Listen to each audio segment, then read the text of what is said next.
कहानी की शुरुआत होती है रसेल नाम के एक शातिर चोर से, जो कोई आम इंसान नहीं बल्कि दुनिया का सबसे चालाक लुटेरा है। आज वो एक बड़े बैंक को लूटने वाला है। रसेल अपने 3 साथियों के साथ न्यूयॉर्क के एक बैंक के बाहर पहुंचता है। ये चारों क्लीनर्स के कपड़े पहनकर बैंक के अंदर जाते हैं ताकि किसी को शक ना हो। बैंक के अंदर सब कुछ नॉर्मल था, किसी को अंदाजा नहीं था कि ये लोग चोर हैं। तभी रसेल टॉर्च से सीसीटीवी कैमरों को ब्लाइंड कर देता है और जैसे ही कैमरे बंद होते हैं, ये चारों मास्क पहनकर गन निकाल लेते हैं और बैंक में स्मोक छोड़ देते हैं। कुछ ही सेकंड में पूरा बैंक इनके कंट्रोल में आ जाता है। सभी लोगों को जमीन पर लिटा दिया जाता है और उन्हें होस्टेज बना लिया जाता है। लेकिन बैंक के बाहर धुआं निकलता हुआ एक सिक्योरिटी गार्ड देख लेता है। जैसे ही वो अंदर जाने लगता है, रसेल दरवाजे पर आकर उस पर गन तान देता है और कहता है, अंदर बहुत लोग बंदी हैं, अगर पुलिस आई तो हम एक एक को मार देंगे। इसके बाद पुलिस को खबर दी जाती है और कुछ ही देर में पूरा बैंक पुलिस से घिर जाता है। लेकिन पुलिस अंदर नहीं जा सकती क्योंकि अंदर लोगों की जान दांव पर थी। बैंक के अंदर रसेल और उसकी टीम सभी लोगों को लाइन में खड़ा करके उनके मोबाइल फोन ले लेते हैं, लेकिन बैंक मैनेजर का फोन नहीं मिलता। जब उससे पूछा जाता है तो वो झूठ बोलता है कि फोन घर पर भूल गया है। रसेल को शक हो जाता है।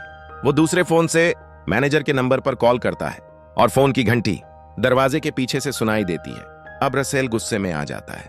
वो मैनेजर को एक कमरे में ले जाकर बुरी तरह पीटता है।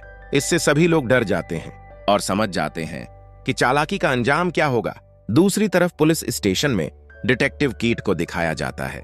वो एक ईमानदार ऑफिसर है, लेकिन इस वक्त परेशानी में है क्योंकि उस पर एक 5 लाख खरक चोरी का आरोप है। जब उसे बैंक डकैती का पता चलता है तो वो मौके पर पहुंचता है।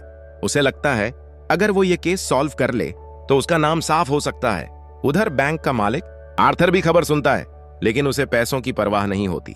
जैसे ही उसे पता चलता है कि डकैती वॉल स्ट्रीट ब्रांच में हुई है, उसके चेहरे का रंग उड़ जाता है क्योंकि वहां कुछ ऐसा था जो बहुत कीमती था। आर्थर तुरंत मैडलिन नाम की एक चालाक औरत से मिलता है जो लोगों से काम निकलवाने में माहिर थी। आर्थर उसे बताता है कि बैंक के वॉल्ट में लॉकर नंबर 3 में एक बहुत ही कीमती चीज रखी है और वो नहीं चाहता कि वो किसी के हाथ लगे। मैडलिन डील मान लेती है। उधर बैंक के अंदर रसेल अपनी प्लानिंग आगे बढ़ाता है। वो सभी होस्टेज को एक जैसे कपड़े पहनने को कहता है और सबको मास्क भी दे देता है। फिर खुद और उसके साथी भी वैसे ही कपड़े पहन लेते हैं। अब सभी लोग एक जैसे दिख रहे थे ताकि पुलिस कंफ्यूज हो जाए। इसके बाद रसेल एक स्टोर रूम में जाकर वहां खुदाई शुरू करवाता है। दूसरी तरफ पुलिस सीसीटीवी चेक करती है, लेकिन कैमरे बंद थे। तभी रॉबर्ट्स एक आदमी को बाहर भेजते हैं जिसके गले में एक सूटकेस होता है। सूटकेस में लिखा होता है 9 बजे तक बस और प्लेन चाहिए, वरना हर घंटे एक आदमी मारा जाएगा। अब मामला और गंभीर हो जाता है। पुलिस एक प्लान बनाती है। वे खाना भेजने के बहाने एक ट्रांसमीटर अंदर भेजते हैं ताकि रॉबर्ट्स की बातें सुन सकें, लेकिन रॉबर्ट्स पहले से तैयार थे।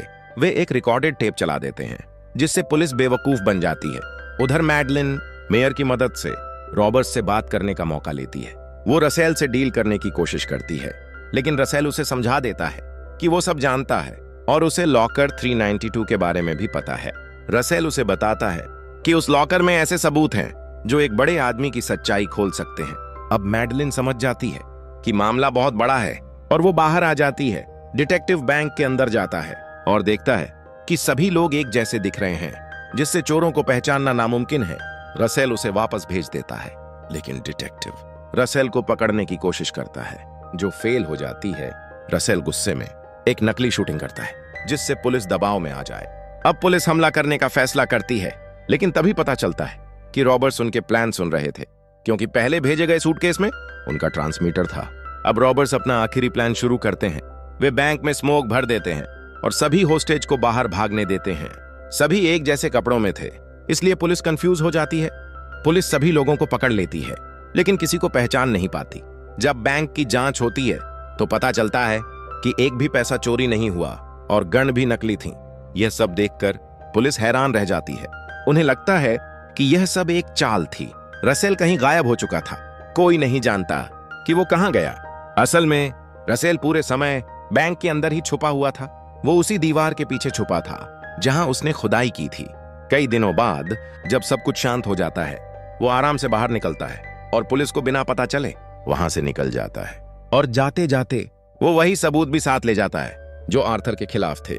यानी ये चोरी पैसों के लिए नहीं, बल्कि सच सामने लाने के लिए थी। और इसी के साथ यह कहानी खत्म होती है।